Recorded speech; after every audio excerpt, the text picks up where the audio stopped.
तो अखिलेश यादव को आप सुन रहे थे, जो कि पत्रकारों से बातचीत कर रहे थे। आगे बढ़ते हैं, बात करते हैं आज की सबसे अहम और बड़ी खबर की। आज लोकसभा चुनाव का शंखनाद हो सकता है। चुनाव आयोग ने दिल्ली के विज्ञान भवन में प्रेस कॉन्फ्रेंस बुलाई है। चुनाव आयोग लोकसभा चुनाव के लिए अंतिम दौर की सभी तैयारियां पूरी कर चुका है। शनिवार को ही चुनाव आयोग में एक अहम मीटिंग भी हुई थी। ऐसा अनुमान है कि लोकसभा चुनाव अप्रैल और मई में कराए जाएंगे। मई के तीसरे हफ्ते में वोटों की गिनती हो सकती है।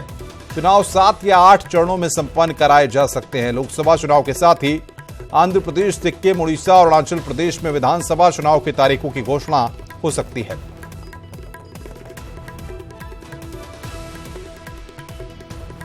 तो आज लोकसभा चुनाव की तारीखों का ऐलान हो सकता है। बड़ी खबर इस वक्त की। शाम 5 बजे चुनाव आयोग की प्रेस कॉन्फ्रेंस है। दिल्ली के विज्ञान भवन में शाम को यह प्रेस कॉन्फ्रेंस होगी, जिसमें चुनाव आयोग लोकसभा चुनाव की तारीखों का ऐलान कर सकता है। लोकसभा चुनाव की तारीखों का ऐलान संभव है। आज चुनाव की तारीखों का ऐलान संभव है। बड़ी खबर इस वक्त की। शाम 5 बजे चुनाव आयोग की प्रेस कॉन्फ्रेंस। और बातचीत करने के लिए पवन गौड़ दिल्ली से और रंजना हमारे साथ लखनऊ से जुड़े रहेंगे। पवन, सबसे पहले आपके पास आएंगे, क्या संकेत मिल रहे हैं? क्या जो 5 बजे आयोग की पीसी है उसमें लोकसभा चुनाव की तारीखों का ऐलान होने जा रहा है? सारे गिले शिकवे, सारे जो रस्साकशी वाली चीजें हैं वो अब यहां पर शुरू हो जाएंगी इसके बाद से?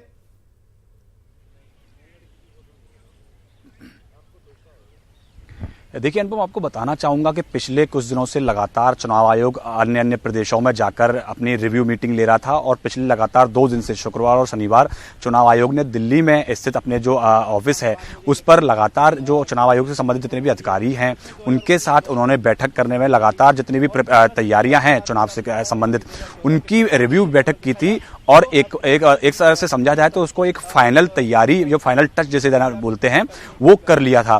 तो ये पिछले कुछ दिनों से देखा जा रहा था कि मतलब असंभव था, क्योंकि आज या कल में चुनाव की घोषणा होने वाली थी, रविवार या सोमवार। तो आज सुबह जैसे ही चुनाव आयोग की तरफ से प्रेस वार्ता का निमंत्रण आया तो ये अब तय हो गया है कि आज शाम को 5 बजे चुनाव आयोग जो है वो अपनी जो लोकसभा चुनाव 17वीं लोकसभा चुनाव की जो तारीखों की घोषणा है वो करने जा रहा है। उसके बारे में अगर बात करें तो पिछले लगातार कुछ दिनों से अब जो पॉलिटिकल पार्टीज हैं वो भी अब चुनाव आयोग के ऊपर उंगली उठाने लगी थी और कहने लगी थी क्या वो प्रधानमंत्री के कार्यक्रमों का इंतजार कर रहे हैं, कब प्रधानमंत्री कार्यक्रम खत्म हो और तब वो चुनाव आयोग तारीखों की घोषणा करे। तो उसी पर आज चुनाव आयोग ने पूर्णतः विराम लगाने की कोशिश की है और संभवतः 5 बजे चुनाव आयोग जो लोकसभा चुनाव की तारीखों की घोषणा करने जा रही है। अगर तैयारियों की बात करें तो लोकसभा चुनाव के हिसाब से देखा जाए तो 7 या 8 चरणों में ये चुनाव आयोग लोकसभा चुनाव करा सकता है। पिछली बार 9 चरणों में लोकसभा चुनाव हुआ था। 5 मार्च को पिछली बार घोषणा की गई थी और जो 7 अप्रैल से लेकर 12 मई तक वोटिंग 9 चरणों के अंदर कराई गई थी। 16 मई को काउंटिंग हुई थी। जो 16वीं लोकसभा है उसका जो कार्यकाल है 4 जून को खत्म हो रहा है। तो 3 जून तक जो चुनाव आयोग है उसको पूरी अपनी तैयारी और जो जितना भी प्रोसेस है उसको पूरा करना होगा, जिससे 4 जून तक जो पिछली लोकसभा जो शुरू हुई थी उसको पहले तक अपनी पूरी तैयारी करके लोकसभा को सुचारू रूप से चालू करवाने की ओर जाना होगा। तो संभवतः अब देखा जाए तो कुछ ही घंटों का वक्त है और सारी चीजें एक साथ स्पष्ट हो जाएंगी कि कितने चरणों में लोकसभा चुनाव होना है और कहां कौन कौन से चरणों में किन किन राज्यों में कैसे वोटिंग होनी है, क्योंकि उनको साथ एक जो पैरामिलिट्री फोर्सेस है, जो चाहे नक्सल प्रभावित एरिया हो या जम्मू कश्मीर का एरिया हो या नॉर्थ ईस्ट का एरिया हो, तो उनमें तमाम जो फोर्सेस को, एडिशनल फोर्सेस को लगाया जाता है। फिर वहां से फोर्सेस को मूव करने में थोड़ा सा वक्त लगता है। तो उसके चलते तकरीबन 7 या 8 चरणों में ये लोकसभा चुनाव कराया जा सकता है। अनुपम, लेकिन पवन, उत्तर प्रदेश के परिप्रेक्ष्य में अगर बात करें और जाहिर तौर पर जिस तरीके से हम देखते हैं कि तमाम गठबंधन और महागठबंधन की बातें भी सामने आ चुकी हैं, ऐसे में आज कोड ऑफ कंडक्ट लगने के बाद किस तरीके का दंगल आप 2019 का देख रहे हैं?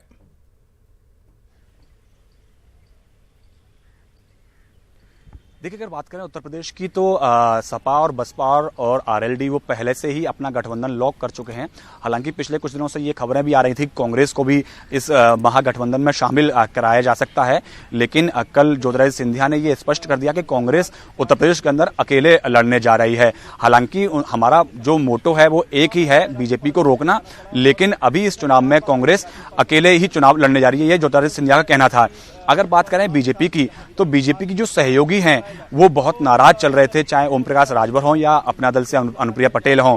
तो पिछले कुछ दिनों में बीजेपी के जो राष्ट्रीय अध्यक्ष हैं अमित शाह, उन्होंने ओम प्रकाश राजभर से भी मुलाकात की और उधर से अपना दल की जो नेता हैं अनुप्रिया पटेल और आशीष पटेल, उनसे भी मुलाकात करके उनको शांत करने की और समझाने की कोशिश की है। लेकिन अभी सीटों पर जो स्थिति है वो स्पष्ट नहीं हो पाई है। तो आगामी कुछ दिन के अंदर अगर देखा जाए तो अब से एक हफ्ते के अंदर सारी चीजें स्पष्ट करनी ही होंगी, नहीं तो फिर चीजें थोड़ी सी आपे से बाहर हो सकती हैं। क्योंकि चाहे अपना दल हो या ओम प्रकाश राजभर की सुहेल देव भारतीय समाज पार्टी हो, उनको भी अपनी आगे की रणनीति पर काम करना होगा। उस हिसाब से वो भी अब जो दंगल है उसको भी समाप्ति की ओर ले जाना होगा कि ये दोनों पार्टियां और बीजेपी के साथ मिलकर किस तरह से एक जो गठबंधन है वो अंतिम रूप लेता है। वो सारी चीजें आगे जनता को दिखानी पड़ेंगी। बिल्कुल पवन, बने रहिए हमारे साथ। रंजना हमारे साथ लखनऊ से। रंजना, उत्तर प्रदेश की अगर हम बात करें तो उत्तर प्रदेश में जाहिर तौर पर 2014 के परिणामों ने सभी को चौंकाया था। अब 2019 का सियासी दंगल है, बीजेपी की भी साख दांव पर है और साथ की साथ कहीं ना कहीं सपा बसपा और आरएलडी का जो गठबंधन तैयार हुआ है उसकी भी साख दांव पर है। तो ऐसे में मुकाबला दिलचस्प होना है। कितने तैयार हैं राजनीतिक दल? 5 बजे अगर कोड ऑफ कंडक्ट लग जाता है तो उसके बाद किस तरह से पॉलिटिकल पार्टीज के रंग देखने को मिलेंगे? बिल्कुल अनुपम, पॉलिटिकल पार्टियों को इंतजार है 5 बजे का, क्योंकि उन लोगों के लिए भी एक अलग किस्म की तैयारी रहती है। आचार संहिता लागू होने के बाद की तैयारी जिसको कहते हैं, और उसके लिए जो सत्ताधारी दल है वो तो अपनी तैयारी पहले से, इस बार अगर जैसा कि हम लोग देख रहे हैं 1.5-2 महीने पहले से पूरी तैयारी के साथ संगठन बीजेपी की अगर हम बात करें तो पूरा संगठन अपने कैंपेन एक चला चुका था। 2 मार्च तक की उनकी पूरी तैयारी थी एक उसके लिए। और आज से एक समर्पण निधि कार्यक्रम भी बीजेपी का आज से शुरू हुआ है जो 1 सप्ताह चलेगा। उसमें उनके जो जितने लाभार्थी लाभ के पद पे जो उनके कार्यकर्ता हैं उसमें सांसद, विधायक या जो प्रकोष्ठ हैं या जो फिर सहकारिता जैसे हो गई निगमों बोर्डों के अध्यक्ष हैं, इस तरह के जो भी उनके कार्यकर्ता हैं उनसे 1 महीने की सैलरी देने के लिए आग्रह किया गया है बीजेपी ने पार्टी फंड में, और चेक के रूप में वो राशि लेगी बीजेपी। तो एक तरह से देखा जाए तो सत्ताधारी पार्टी जो है बीजेपी, क्योंकि उसके पास अभी बहुत सारे ऑप्शन हैं तैयारी करने के लिए और हर तरह से संगठन को मजबूत करने के लिए, आर्थिक स्थिति अपनी पार्टी की मजबूत करने के लिए, क्योंकि चुनाव में बहुत पैसे भी खर्च होंगे, और फिर जो जनता के हित के लिए काम करने हैं इसके लिए भी वो काफी क्रियाशील नजर आ रही है अभी भी, और बहुत पहले से वो सक्रियता उसकी दिख रही थी। विपक्षी दल की जहां बात है, उनको गठबंधन के रूप में उनकी क्रियाशीलता जरूर दिखाई दी, लेकिन गठबंधन के बाद की आगे की रणनीति क्या रहेगी उनकी, इस पे उन लोगों ने अभी तक कोई पत्ते नहीं खोले हैं। क्योंकि बीच में जो कांग्रेस का प्रकरण लेकर के जिस तरह से बयानबाजी शुरू हुई, और कांग्रेस ने अपने सबसे पहले इस अखिलेश यादव के बयान देने के बाद कि हम कांग्रेस के साथ हैं, 11 प्रत्याशियों की सूची जो जारी की यूपी में, वो भी एक नहले पे दहला था। तो इस तरह से देखा जाए तो बिल्कुल, लेकिन अभी पॉलिटिकल पार्टीज की अगर बात करें, बीजेपी की बात करें, गठबंधन की बात करें, कांग्रेस की बात करें, चीजें साफ हो गई हैं, लेकिन ये लोग अभी तक अपने कैंडिडेट को डिसाइड नहीं कर पाए हैं। बीजेपी अभी ये नहीं सोच पा रहे कि सिटिंग एमपीज के साथ जाएं या कई सीटों पर फेरबदल करें। जाहिर तौर पर आप बीजेपी कवर करती हैं, इस बात को बखूबी समझती भी होंगी और आपको जानकारियां भी लगी होंगी। वहां से क्या अपडेट है आपके पास? और साथ ही साथ ये भी बताइए कि अब अगर 5 बजे कोड ऑफ कंडक्ट लग जाता है तो उसके बाद चुनाव आयोग क्या उत्तर प्रदेश में आने वाले वक्त में ब्यूरोक्रेसी में और बाकी चीजों में बड़े बदलाव कर सकता है? देखिए, जब आए थे 1 मार्च को यहाँ पे निर्वाचन आयुक्त की पीसी हुई थी जब सुनील अरोड़ा जी की, तो उसमें उनसे जब पूछा गया था कि कोई खास अधिकारी के खिलाफ कोई शिकायत मिली है क्या, तो उन्होंने साफ साफ जवाब दिया था नहीं। तो इस तरह से देखा जाए तो निर्वाचन आयोग अपने हिसाब से चीजों को एडजस्ट करेगा आचार संहिता लागू होने के बाद, लेकिन कोई विशेष शिकायत उनको यहाँ पे नहीं मिली थी किसी खास अधिकारी को लेकर के। राजनीतिक दल क्यों, जबकि इससे पहले के हम लोग इलेक्शन कमिश्नर जब आते थे और दौरा करते थे तो उनकी प्रेस कॉन्फ्रेंस में जरूर ये बात आती थी कि किसी न किसी खास अधिकारी को लेकर के शिकायतें मिलती थी, लेकिन इस बार ऐसा कुछ नहीं, उन्होंने साफ साफ कहा कि नहीं। और इस तरह से देखा जाए तो बहुत ज्यादा इलेक्शन कमीशन को शायद मेहनत न करनी पड़े, क्योंकि जब राजनीतिक दल शिकायत करते हैं तभी इंटरफेयर ज्यादा करता है इलेक्शन कमीशन के अधिकारियों को लेकर के खासकर। और इलेक्शन के इस बार के इलेक्शन में अनुपम कुछ खास बातें भी रहेगी जो उन्होंने शेयर की थी यहाँ पे, जैसे कि सी विजिल ऐप, उसको पहली बार लोकसभा चुनाव में जो है जब आचार बिल्कुल रंजना, मैं आऊंगा आपके पास, पवन मैं आपके पास भी आऊंगा, बने रहिए हमारे साथ। और बातचीत करने के लिए इस वक्त हमारे एग्जीक्यूटिव एडिटर अमिताभ अग्निहोत्री जी हमारे साथ फोन लाइन पर जुड़ गए हैं। अमिताभ जी, जिस वक्त का इंतजार था आज वो वक्त आ चुका है। 5 बजे औपचारिक तौर पर लोकसभा चुनाव का शंखनाद होने जा रहा है, ऐसा माना जा रहा है। क्या कहा जाए, आज के बाद से ये सियासी दंगल किस ओर जाने वाला है और किस तरीके से सियासी माहौल पूरे देश में बनने वाला है? काउंटडाउन शुरू जी, और वो घड़ी आ गई जो घड़ी आने वाले 5 साल के लिए हिंदुस्तान का मुस्तकबिल तय करेगी, हिंदुस्तान का भविष्य तय करेगी। और ये चुनाव कई मानों में महत्वपूर्ण है।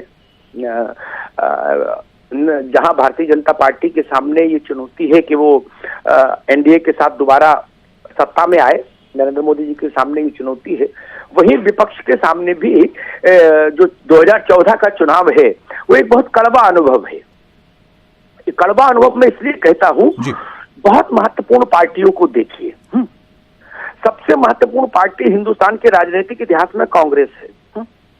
जिस दिन से कांग्रेस ने चुनाव लड़ना शुरू किया था भारत में जी, उस दिन से 14 से पहले तक उसकी इतनी बुरी गत कभी नहीं हुई थी जैसी 2014 के मैंडेट में हुई।